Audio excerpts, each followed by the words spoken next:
TV Fortaleza, a emissora da Casa do Povo. A maioria das mulheres brasileiras já sofreram assédio.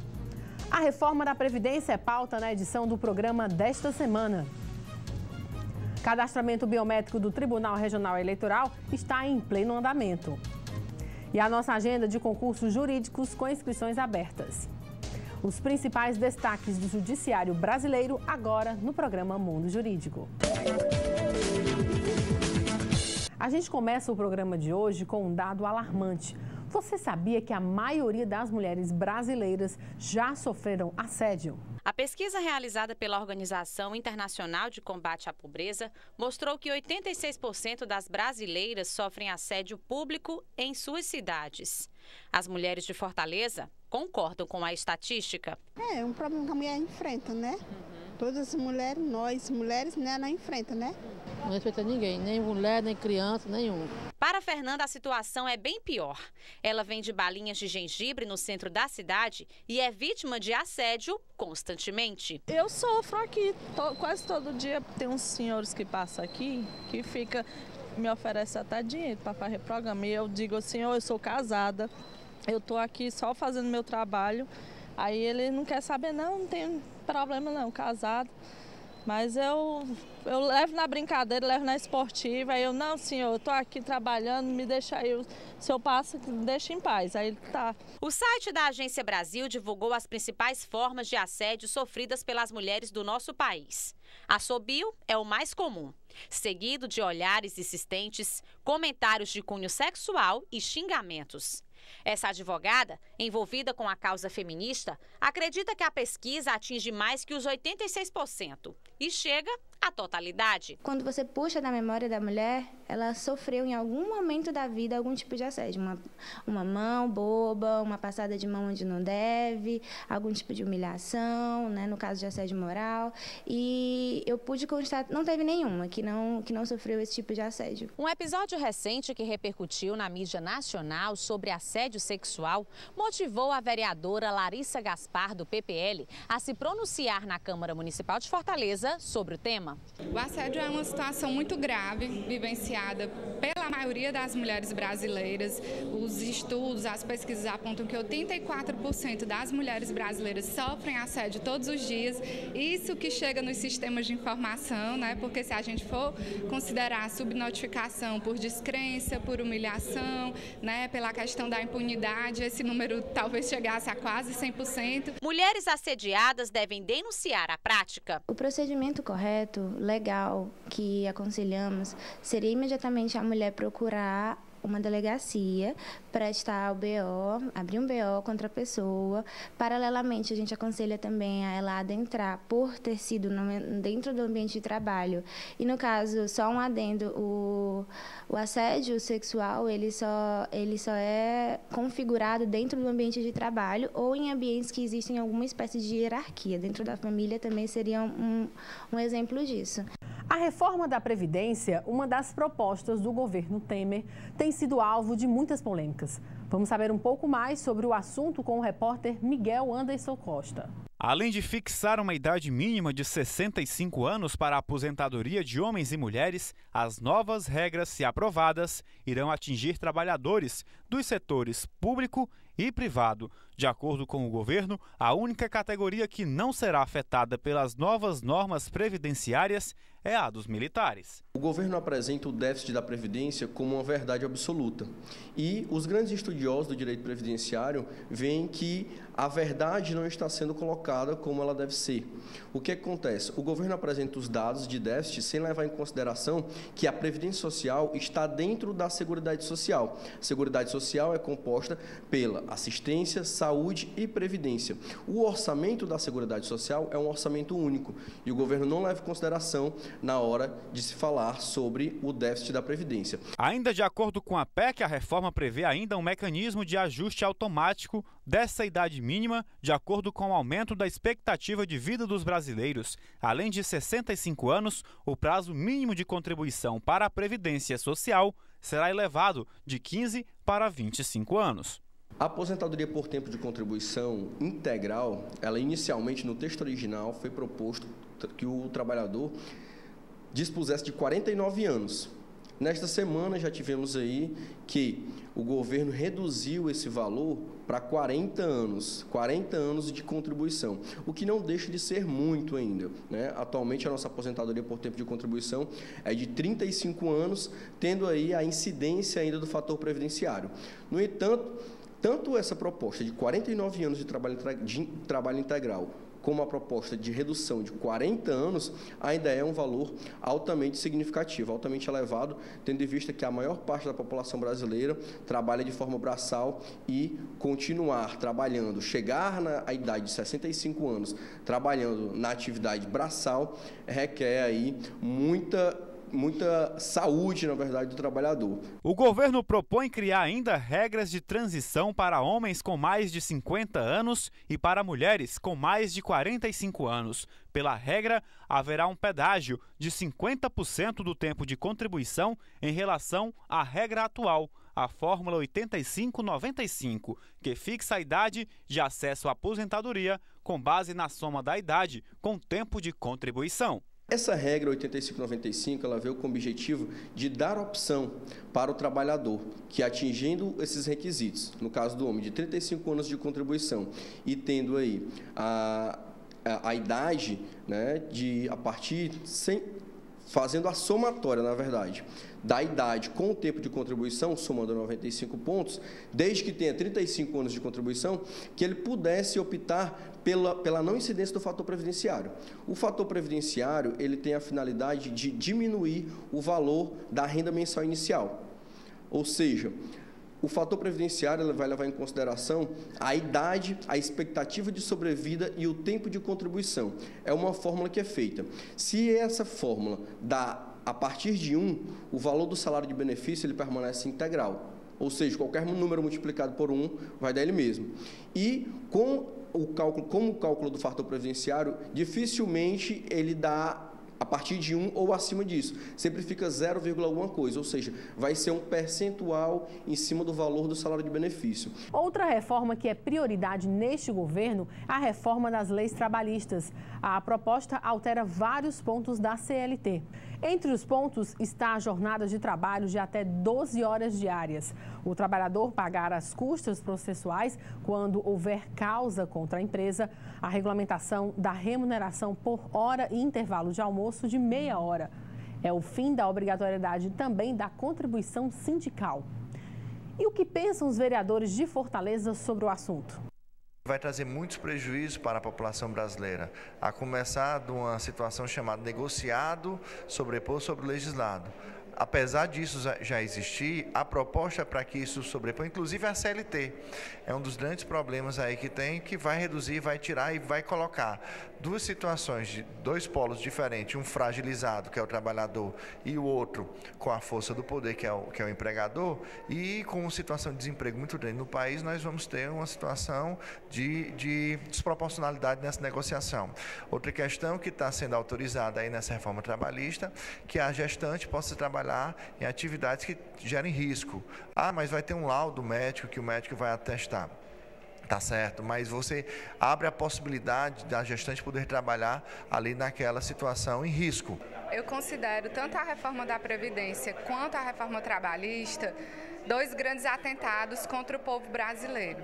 A reforma trabalhista ela vem enfraquecer sobremaneira a CLT ao retirar muitos direitos dos trabalhadores, sobretudo no que diz respeito às negociações, fora uma outra série de direitos que estão ameaçados com relação à jornada de trabalho, com relação a uma série de garantias que foram duramente conquistadas com muita luta pelo povo brasileiro. A gente sabe que reforma tem que haver, mas não do jeito que está posta. Do jeito que está posta é uma agressão, é um massacre com o funcionalismo, com as pessoas. A primeira coisa mais importante que a gente tem que dizer sobre essas duas reformas é que elas estão retirando direitos dos trabalhadores. Certo? Sim, sobre todo o ponto de vista, sobre qualquer justificativa que o governo tenha, é importante que o governo também admite, há uma retirada de direitos. Então nós, como trabalhadores, aí eu me incluo nisso, como trabalhador, nós precisamos ir às ruas protestar contra. Não é possível que essa conta que o governo federal criou, que a corrupção criou, que a má gestão criou, seja paga pelo povo trabalhador. Captar recursos para o Fundo Municipal de Defesa dos Direitos da Criança e do Adolescente. O tema foi tratado em um evento realizado pela Prefeitura para um público bem seleto de empreendedores locais. Acompanhe. O contribuinte que deseja doar parte do imposto de renda para o Fundo Municipal dos Direitos da Criança e do Adolescente já pode solicitar no momento da declaração. As doações fazem parte da campanha Leão da Cidadania, que visa melhorar a vida de crianças e adolescentes beneficiadas por projetos sociais. As entidades precisam estar regularizadas junto ao CONDICA, com sua documentação toda em dia, é feito um plano de trabalho e aí cabe realmente ao CONDICA esse acompanhamento. Quem administra o Fundo Municipal é o Conselho Municipal de Defesa dos Direitos da Criança e do Adolescente de Fortaleza, o CONDICA. A presidente do órgão explicou como será o funcionamento. Isso é uma campanha muito antiga que a gente já vem fazendo. Só que há algum tempo a gente estava sem fazer por falta mesmo de verba, de apoio e tudo. E hoje a gente retoma isso, né, junto com a Receita Federal, junto com o CRC, porque eles são importantíssimos. Os contadores, eles são importantíssimos, porque são eles que motivam as empresas, os grandes empresários, a doar, a mostrar, olha, é simples, vamos doar.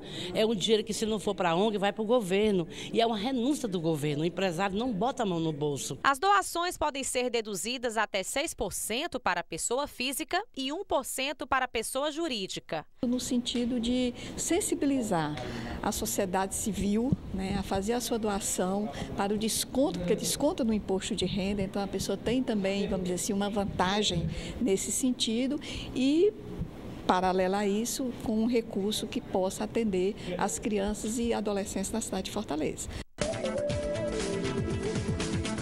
Criar ambientes confortáveis, harmônicos, organizados e, ao mesmo tempo, eficientes para reforçar o impacto da marca é um dos grandes objetivos da arquitetura corporativa.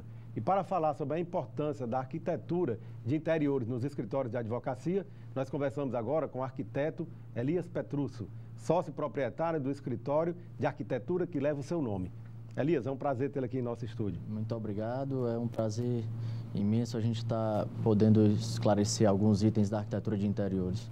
Elias, hoje com as inúmeras opções de materiais, tecnologias e também equipamentos, se tornou possível criar ambientações cheias de personalidade, não é verdade? Exatamente. Hoje o papel de você, para você poder personalizar o seu espaço de acordo com o seu público-alvo, ele é muito importante, né? Então, assim, hoje a gama de materiais, né, as formas de padronagem, né, do seu espaço, né, como forma de agregar valor ao seu produto, é extremamente importante. Hoje a gama de materiais nos permite fazer essa arquitetura altamente personalizada para cada, seja ela escritório, corporativa, né, a gente consegue. E todas essas qualidades devem ser sempre valorizadas em um projeto, né? Mas sem que tudo ela se sobreponha à funcionalidade e ao conforto, não é verdade? Exatamente. A importância de começarmos o início da funcionalidade, de como você pretende, entendeu, organizar aquele espaço.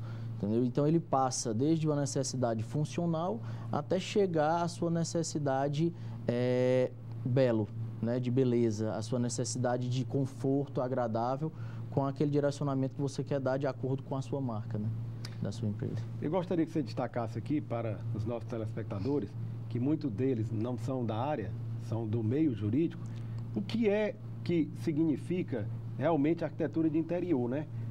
A que se propõe a arquitetura de interior? Pronto. De início nós temos a necessidade, então assim, falando de uma necessidade de escritório, vamos lançar essa proposta assim, e aí você tem uma necessidade física de um planejamento, né? Então qual é a grande sacada? Seria você trabalhar uma necessidade de pontos iniciais na sua dificuldade, né? e com isso você conseguir fazer um planejamento. Então, como é que funciona no início? Eu chego até o cliente e aí a gente tem um brief do que ele precisa realmente. Esse é o primeiro passo. Esse é o primeiro passo. Certo. Então, com isso, a gente faz uma adequação do seu programa de necessidade, quais são as suas necessidades, desde físicas até onde você quer chegar, como a sua marca vai representar, e a gente vai trabalhando até chegar no programa de necessidades, ou no estudo preliminar, né, da proposta. E aí, logo em seguida, é apresentado o cliente dando o parecer, né, final, que ele gostou e tudo. A gente consegue trabalhar o próximo passo, que seria a parte de implantação desse projeto. Né? Que entraria como um projeto de execução. Então, nós temos todo um projeto de obra civil, que a gente considerava assim, como uma forma. O que é a obra civil de início? É o que envolve demolição e construção, né? E logo em seguida a gente tem uma parte de planejamento que envolve pontos elétricos, mudança de pontos elétricos, mudança de iluminação adequada, né? Mobiliário fixo, entendeu? Que envolve toda a parte de planejamento de bancadas, de estratégia de guarda de arquivos, biblioteca, essa parte todinha, né? Então, a gente tem como o primeiro passo, o papel da arquitetura de interiores, ela vem como uma forma de organizar o espaço, tornar harmônico, como já foi até falado, mas, assim, o principal é dar funcionalidade ao que você quer, principalmente em espaços pequenos. Então, todo esse projeto ele é norteado pela funcionalidade e elegância, para agregar valor ao negócio. Ao negócio, exatamente. E o senhor falou também na questão do mobiliário fixo e também cuida da parte de mobiliário solto, a parte de adorno. O projeto inclui tudo isso? Exatamente, porque essa etapa da civil, que envolve toda a parte de demolição, construção, revestimento, seja ele piso, né, a parte mais física, iluminação e pontos elétricos, digamos, até chegando à hidráulica, dependendo do porte do projeto, né? Então, nós temos que, depois, passando isso, nós temos a etapa do planejamento do mobiliário fixo, né? E, com isso, o mobiliário solto, desde sala de reunião, poltronas, cadeiras, a parte operacional, entendeu? Então, como isso vai se desenvolver dentro da sua empresa, a sala de diretoria. Então, tudo isso é pensado, então nós já estamos trabalhando mobiliário solto, né? Então, assim, é uma etapa. Lembrando que o projeto, ele é um corpo inteiro. Então, como é que a gente consegue fazer isso? Eu estou seccionando, mas quando isso é entregue para o cliente, ele vai completinho. Então, para que eu pense no mobiliário solto, eu já tenho que ter planejado o mobiliário fixo, toda a parte de demolição e construção. Então, isso está incluso no planejamento total. Eu só estou definindo etapas. Claro. Né? Elias, eu gostaria que você desmistificasse aqui uma questão. Tem muito empresário ou advogado, já que nós estamos falando para um público do meio jurídico, que às vezes não desenvolve um projeto de ambientação para o seu escritório por achar que o espaço é pequeno. Isso é um mito, né? O espaço pode ser pequeno, pode ser grande, dá para fazer um bom trabalho, né? Eu gostaria que você respondesse logo após um breve intervalo.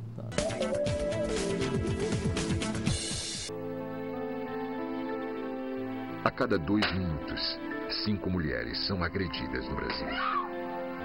E de cada 100 mulheres assassinadas, 70 foram mortas por seus companheiros ou ex-companheiros. Violência contra a mulher é crime. Denuncie. O Ministério Público quer ajudar você. Ligue 180. Procure a promotoria de justiça mais próxima.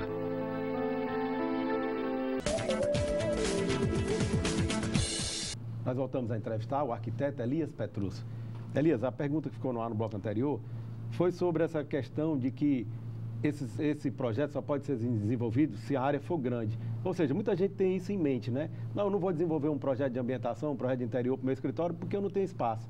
Isso é mito, não é verdade? Realmente isso é um mito e todo mundo acha que é brincadeira, mas não é. Nós temos hoje cada vez salas comerciais menores.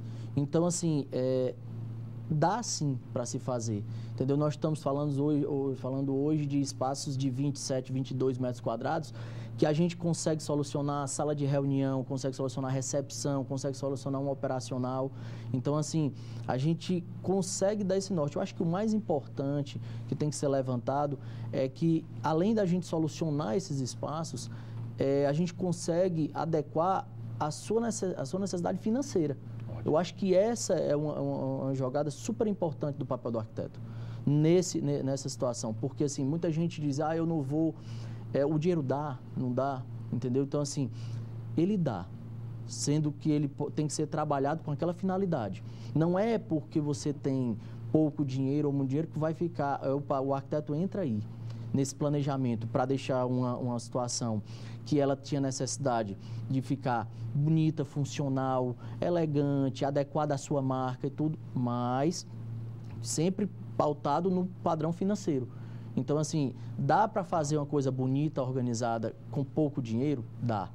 E ficar elegante. E dá para fazer muito bonito com um dinheiro adequado, né? Essa informação, inclusive, é muito importante para os jovens advogados, né? Os advogados em início de carreira, que muitas vezes eles acham que a principal dificuldade vai ser montar o escritório. E pelo que você falou, você consegue adequar dentro dos limites financeiros, né? Exatamente.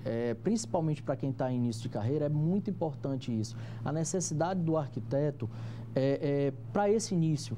Porque todo mundo imagina assim, eu estou iniciando, então eu não preciso, é caro, é uma mão de obra que quando eu tiver melhor, né, vou providenciá-la. Mas é esse a hora, o importante é agora, porque cada centavo ele é importante, entendeu, nesse momento. Então, quando ele é planejado, desde um ponto adequado de elétrica, desde um adorno específico comprado, então isso vai fazer diferença, e principalmente no início da carreira. Com certeza. Né? Então, eu acho que é uma situação a se pensar como investimento, sim, sabe? É uma proposta, se você botar no montante geral, o projeto, ele sai em 5%, entendeu? Do valor que você vai gastar na obra, de 5 a 10%, dependendo do porte da obra e do padrão da obra. Então, isso é bem acessível, eu acredito. E super importante, porque é do projeto que sai todo o planejamento. E esse acompanhamento acaba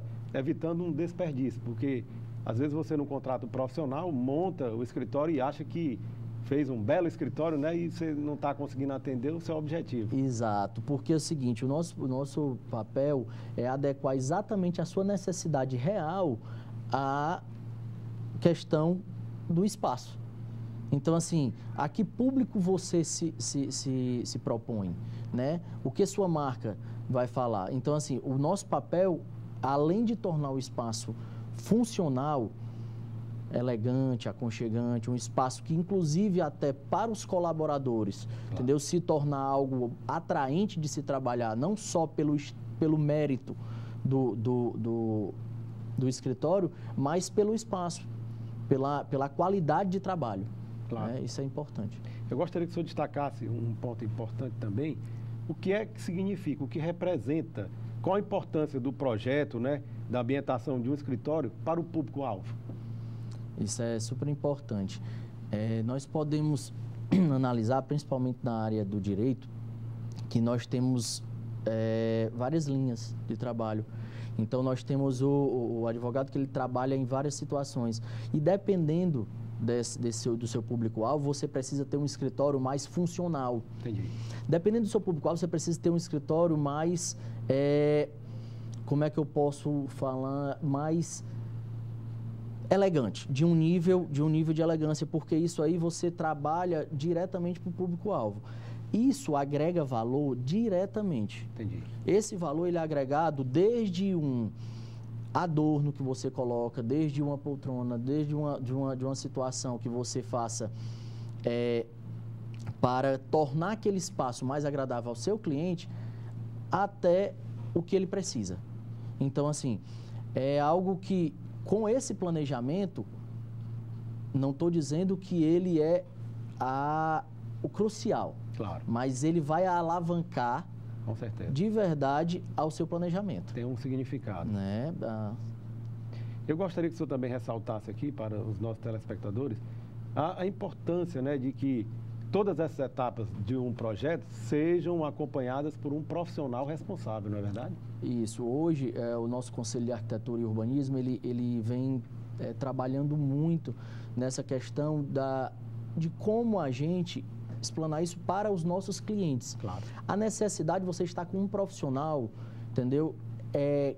Capacitado, regulamentado, porque assim, todo mundo imagina, é só uma pequena obra, qualquer danos naquele, principalmente hoje aqui na cidade de Fortaleza, e hoje isso está se expandindo para o Nordeste inteiro, interior inteiro. Claro. São salas comerciais, são prédios comerciais, e qualquer danos em estrutura, entendeu? Elétrica, hidráulica, essa parte todinha, que não tenha um responsável técnico sobre essa área, e principalmente o arquiteto, ele é muito responsável por isso. Verdade. Né? Então, assim, procure saber se seu profissional ele é um profissional registrado, se ele é um profissional que ele é capaz de se responsabilizar por aquela obra. Porque muitas vezes, por se tratar de arquitetura de interiores, você só vê o gabarito do que ele já fez em termos de ambientação. E às vezes essa ambientação ela passa só pela decoração. Ela não passa pela obra civil, por estrutura, que é a parte física, elétrica, luminotécnica, e que isso pode gerar um dano grande à estrutura da edificação. E isso é muito sério em relação aos responsáveis em relação a essa obra, porque vai desde o gestor, síndico ou não, da edificação, né, ao proprietário e ao profissional. É verdade. Né? Então, assim, exija do seu profissional, cadê isso? Claro. Né? Você tirou a RT do meu projeto, que RT significa RRT, Registro de Responsabilidade Técnica. Né? E precisa fazer para a arquitetura de interiores? Precisa, entendeu? Porque lá nós estamos trabalhando direto. Eu acredito que precisa mais, porque você está envolvendo, entendeu? Uma gama grande de pessoas. Então, são salas comerciais, são várias salas, e aqui fica um ponto a se levar muito a sério em relação a isso, ao profissional registrado, a um profissional capaz de se responsabilizar pelaquela obra. Qual mensagem o senhor deixaria para os nossos telespectadores, tendo em vista que nós temos um público bem eclético, desde o advogado que já tem escritório consolidado, ao advogado que está aí tentando montar o seu escritório? Qual mensagem o senhor gostaria de deixar para esses telespectadores? Eu gostaria de deixar a mensagem de que vale a pena investir em arquitetura de interiores no seu espaço, não só pela beleza, mas pela funcionalidade, pela forma como você vai organizar o seu escritório, desde a área já de recepção, de chegada do seu cliente, né, a parte de pontos elétricos, organização de funcionalidade desde de colaboradores, a sala de diretoria. Então, assim, a importância de como você vai trabalhar todo esse planejamento em prol da sua marca, em prol do que você já luta no dia a dia. Então, assim, a arquitetura de interiores, ela vem a ser uma aliada, entendeu, para o seu escritório, entendeu, de crescimento, né? E isso vale para os novos, né? E para quem já é consolidado, mais do que nunca a necessidade de você se posicionar através daquela linha de pensamento que a sua marca tenta afirmar no mercado. Elias, infelizmente nós estamos chegando ao final da nossa entrevista. Eu que agradeço. O tempo realmente voou. O programa Mundo Jurídico agradece a sua presença e abre agora espaço para as suas considerações finais. Eu que agradeço ao programa a oportunidade de estar aqui esclarecendo um pouco. Espero que tenha colaborado, né, para todos, desde o que é a arquitetura de interiores, a sua necessidade, né? Estamos sempre abertos a outras participações e muito obrigado. Obrigado. Ivelise Maia. A Câmara Municipal de Fortaleza deu sequência aos debates sobre a atualização da lei orgânica do município na terceira audiência pública sobre o tema. Ao todo, serão 7 encontros para debater e atualizar a lei orgânica do município. Chegando na terceira audiência pública, entidades da sociedade civil, sindicatos e até a população vêm contribuindo para revisar a lei da Constituição Municipal. Até agora tem sido bastante proveitoso. Na primeira audiência, aproximadamente 40 pessoas, durante a audiência pública, fizeram manifestações, questionamentos, sugestões, críticas, novas ideias. E na audiência pública da semana passada, foram aproximadamente 30, um número bastante grande, a gente acredita, fora as proposições dos vereadores do dia a dia, fora o que a gente tem estudado, e vai até o final de maio, onde a gente define uma data no cronograma para parar de receber essas propostas